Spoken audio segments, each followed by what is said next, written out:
wish you could have that perfect skin day for your important photos, but real life gets in the way. And then if you're like me, you probably turn to Photoshop or some other similar program and you try to fix it. But here's the problem. When you just smooth or blur everything out, your skin ends up looking flat or fake, kind of like an overused filter. That's where my skin brushes come in. The brushes make it super easy to blend away acne, scars, and other imperfections for a flawless look. But blending isn't where it ends.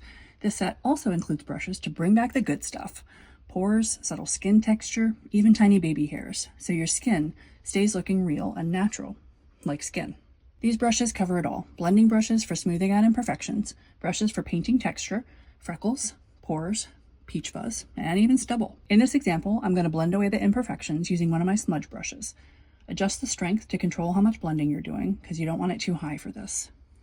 And keep an eye on your blending so you don't lose important features or go past the edges of the face. I'm working on a new duplicated layer for blending so that I can easily erase areas if needed.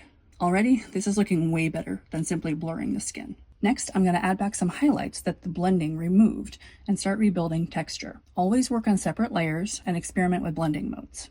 And although I'm working in Photoshop here, these same steps apply in GIMP, Procreate, and others. This gal didn't have freckles, but let's give her some. First, I'm going to paint them in. Then I'll go back in with an eraser and break them up a bit. Freckles tend to cluster, and that randomness of them keeps it looking natural. This brush helps with the randomness, but a little extra cleanup makes it even better. Now I'll lower the opacity of the freckles layer, and I'm going to use the color burn blending mode. It tends to make the freckles melt into the skin nicely. Next up, pores.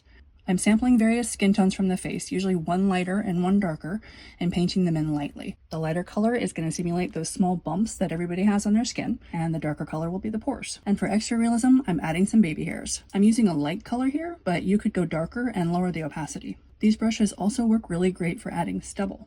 Finally, I'm adding a bit more skin texture. Now this particular brush is designed more for body areas than for faces, but you could use it on a face at a lower opacity to add just a bit more skin texture. Use a slightly darker or lighter tone than the skin for different effects. Here's the final result. You can see how much of a difference these brushes make. As for where you can find them, that would be on my website, obsidiandawn.com. I will link it in the comments.